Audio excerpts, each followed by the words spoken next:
गीत गाने में लगी रही। इधर कंस ने जब ये देखा कि काफी समय हो गया, पूतना का कोई पता नहीं लगा, जिस कार्य के लिए हमने भेजा था पूतना ने कितना कार्य किया हो, तो इसका पता करने के लिए कंस ने एक शकटासुर नामक दैत्य भेजा। और वो दैत्य आकर के उसी सकट में जिसमें दधि और दुग्ध के भांड रखे हुए थे उसी में आकर के बैठ गया, क्योंकि गोविंद का पालना बिल्कुल पास में ही है। तो वो सोच रहा है कि सकट को उलट करके इस बालक को मार देंगे। भगवान ने पालने से झूलते झूलते ऐसी लात मारी कि वो सकट में बैठा हुआ शकटासुर वो भी मारा गया। एकाएक पूरी दधि भांड से युक्त गाड़ी पूरी पलट गई और सारे भांड चकनाचूर हो गए, दही और दूध की कीच हो गई वहां पर। और जब गीत बंद हुआ, गोपियों ने देखा कि न आंधी आई, न तूफान आया, न भूकंप आया, एकाएक पूरे सकट उलट गया और उसके सारे दधि भांड के पात्र भी टूट फूट गए। सारी गोपियां दौड़ करके वहां पहुंची और देखा तो वो डरे सहमे हुए गोप बालक वहीं पर खड़े हैं। मैया पूछती है, चूरे क्या हुआ? एक गोप बालक ने कहा, मैया मैया मैं बताऊं क्या हुआ? बोले हाँ बता। बोले जो लाला है ना, ये पालने में था, पालने में झूलते झूलते इसने ऐसी लात मारी कि ये गाड़ी पूरी पलट गई और ये जो शकटासुर दैत्य था ये भी मारा गया। मैया कहने लगी, अरे भांग पी रखी है क्या? अभी तो ये बालक ने अभी इस बालक ने करवट लेना सीखा है, ये कैसे मार देगा? बालकों की बात पर मैया को विश्वास नहीं हुआ। विश्वास कैसे भी करें, अभी 2-3 महीने का बालक। इस तरह कंस के भेजे हुए दूसरे खिलौने को भी भगवान ने तोड़ दिया। अच्छा, मामा प्रायः मामा का भांजे से प्रेम होता है, मामा तो भांजे के लिए खिलौने लाते ही रहते हैं। तो मामा के भेजे हुए दूसरे खिलौने को भी गोविंद ने तोड़ दिया शकटासुर को। समय बीतता गया, उसके बाद अब कंस के द्वारा भेजी हुई पूतना और शकटासुर दोनों मारे गए। तब कंस ने एक दिन तृणावर्त से कहा कि जाओ जाकर के, हमें लगता है कि मुझे मारने वाला मेरा जो काल है वो नंद के घर में है, इसलिए नंद के लाला को मार करके आओ, ऐसा आदेश दिया तृणावर्त को। मैया ने अपने लाला को स्नान करवाया, अनेक औषधियों से युक्त लाला का अभिषेक करवाया और अभिषेक करके सुंदर से वस्त्र पहनाए, बालों का जूड़ा बना दिया और लाला को गोद में लेकर के और मैया पैपान करा रही है। पैपान करते करते लाला ने अपना वजन एकाएक बढ़ा दिया। गिरिमाणम शिशोरोढ़ुम नास्ते हे गिरिकूटवत। मैया को लगने लगा कि ये मेरा लाला है कि कोई पर्वत उठाए हूं। छोटा सा बालक, 3-4 महीने का बालक, और उसे मैं गोद में नहीं ले पा रही हूं। मैया थक गई तो मैया ने लाला को आंगन में बैठा दिया। तब तक इतना भीषण तूफान आया कि अपना फैलाया हुआ हाथ भी नहीं दिखाई दे रहा, चारों तरफ अंधकार। और उसी में तृणावर्त ने कान्हा को उठाया और उठा करके आसमान की ओर लेकर के गया। आसमान में जब वो लेकर गया तो कान्हा सोच रहे ये उड़न खटोला तो मामा ने बड़ा अच्छा भेजा। अब चारों तरफ देख रहे हैं हैं ये ललिता का घर, ये विशाखा का घर। अपनी सारी सहेलियों के घर देख रहे हैं और फिर सारी गलियों का निरीक्षण कर रहे हैं। ये मान गली, ये पान गली, ये गुमान गली, ये ज्ञान गली, क्योंकि आगे चलकर भगवान को चोरी भी तो करनी है और किसी चोर को जब भौगोलिक स्थिति का ज्ञान नहीं होगा तो पकड़ा जाएगा। इसलिए भगवान सारी गलियों का निरीक्षण कर रहे हैं कि आगे चलकर माखन चोरी करनी है। आकाश में लेकर के जब अब तृणावर्त उड़ते उड़ते बहुत ऊंचाई पे पहुंचा और उसने सोचा कि इस लाला को मैं आकाश से ही पत्थर पर पटक दूं। भगवान सोच रहे हैं दुनिया तो पत्थर में मेरे स्वरूप को मानती है और तू मूढ़ साक्षात मुझे उठाने के बाद भी मुझे पत्थर पे पटकना चाह रहा है। भगवान ने ये कहते हुए अपने छोटे छोटे हाथों से उस तृणावर्त की गर्दन पकड़ ली। तृणावर्त सोच रहा इतना छोटा सा बालक मेरी गर्दन पकड़ रहा है। अब भगवान ने जब गर्दन को कसना शुरू किया तो उसके प्राण पखेरु संकट में पड़ गए। अंत में गले को दबा करके भगवान ने उसका प्राणांत किया और प्राणांत करके वही गोकुल में एक चट्टान पर पटक दिया। तृणावर्त का प्राणांत हुआ। बोले गोविंद भगवान की जय। इस तरह भगवान की परम मंगलमयी मनोहर लीलाएं वृंदावन में चल रही हैं। वसुदेव जी चिंतित हैं कि मेरे दो बालक गोकुल में हैं और अभी तक उनकी कोई खोज खबर नहीं है। एक दिन उन्होंने अपने कुल के आचार्य गर्गाचार्य जी को बुलाया। कहने लगे भगवान आप ज्योतिष के प्रकांड विद्वान हो,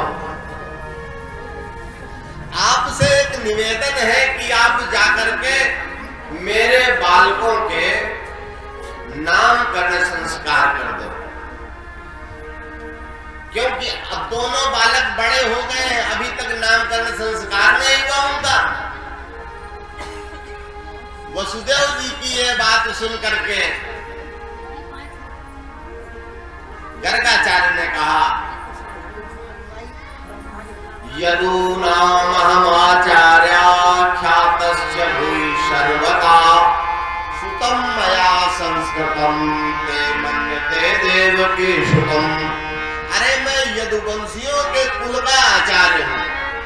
अगर बालकों के नामकरण संस्कार मेरे द्वारा किए गए तो लोग ये मानेंगे कि ये तो वसुदेव के पुत्र हैं। वैसे भी कंस पापमती है, पता नहीं क्या सोच ले। अगर कंस ने ये मान लिया कि ये वसुदेव के पुत्र हैं तो तुम्हारे दोनों पुत्रों पर संकट आ जाएगा। वसुदेव जी कहने लगे महाराज मैं कोई प्रचार के साथ थोड़ी कहता हूं कि मेरे बच्चों के नामकरण संस्कार करो। आप जाकर के गुपचुप तरीके से मेरे बच्चों के नामकरण संस्कार कर दो। ये बात गर्ग मुनि को अच्छी लगी और गर्गाचार्य जी वसुदेव की सम्मति से मथुरा से गोकुल की ओर प्रस्थान किया। और जैसे गोकुल में आए, महल के ऊपर नंदरानी रोहिणी जी के साथ थी। नंदरानी तो नहीं जानती थी गर्गाचार्य को, लेकिन रोहिणी जी जानती थी। कहने लगी दीदी जानती हो कौन आ रहे हैं? बोले मैं तो नहीं जानती। अरे बोले ये गर्गाचार्य हैं, प्रकांड ज्योतिर्विद और इनकी ज्योतिष का डंका बजता है। आज ऐसा करेंगी कि बच्चों के जन्माक्षर दिखाएंगी हमारे लाला कैसे हैं। तब तक गर्गाचार्य जी महल की ओर नहा करके गोष्ठ की ओर चले गए। गोष्ठ में गर्गाचार्य की मुलाकात नंदराय जी से हुई। और नंदराय जी ने जब देखा कि गर्गाचार्य जैसे प्रकांड ज्योतिष के विद्वान मेरे यहाँ आ रहे हैं, कहने लगे महाराज आपकी चरण धूल से तो मेरा ये गोकुल पवित्र हो गया। बड़ी कृपा की महाराज आप आ गए। और जब ये कृपा कर ही दी है आपने मेरे यहाँ आकर के, तो महाराज ये कृपा और कर दो, मेरे बच्चों का नामकरण संस्कार कर दो।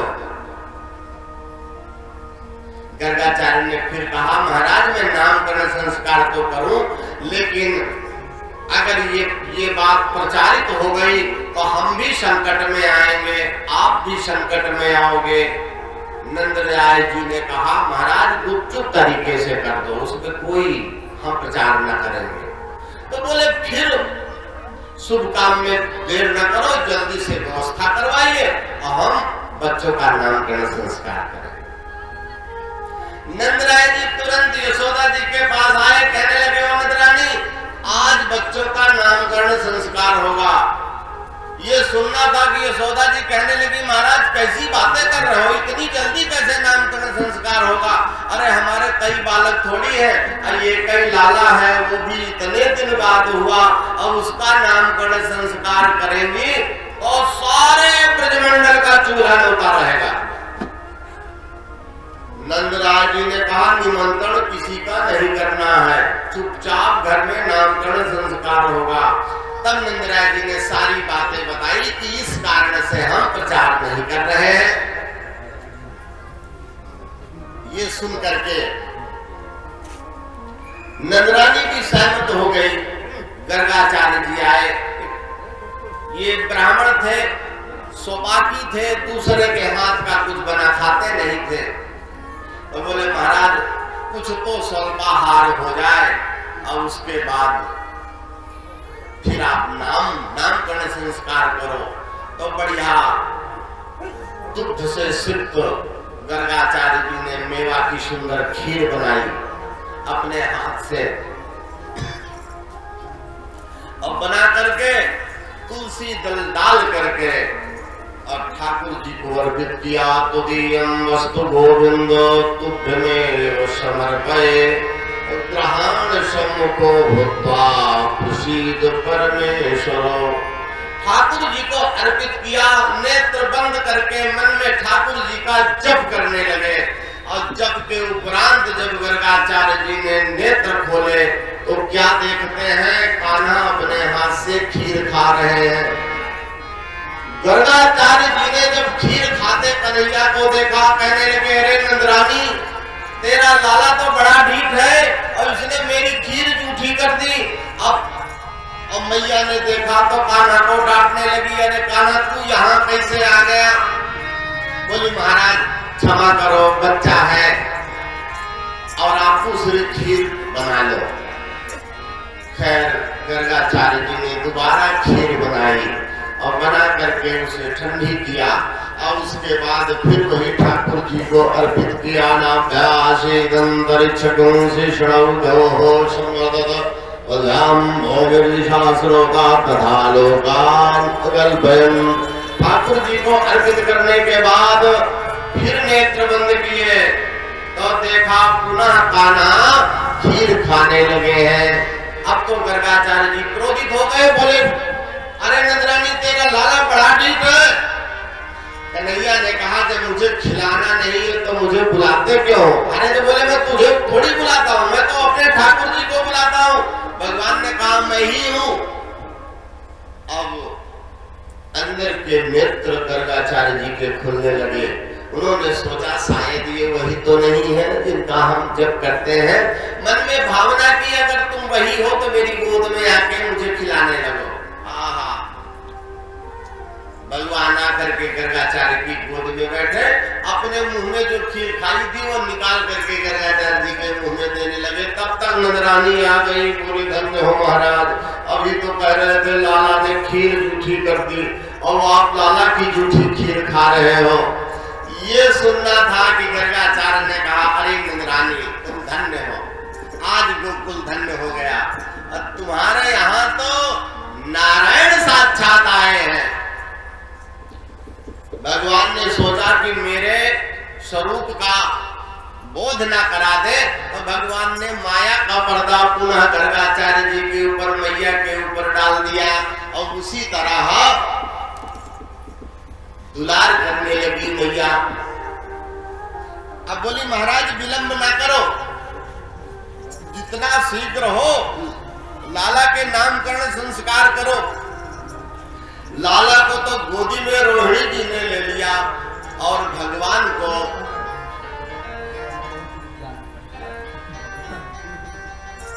रोहिणी जी ने लिया, बलराम जी को यशोदा जी ने गोद में लिया।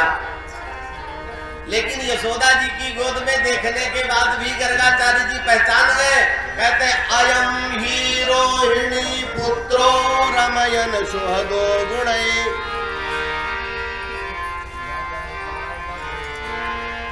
अयम ही रोहिणी पुत्रो रमयन सुहदो गुणै। ये रोहिणी का पुत्र है, बड़ा गुणवान होगा और बड़ा बलवान होगा और इसका नाम होगा राम।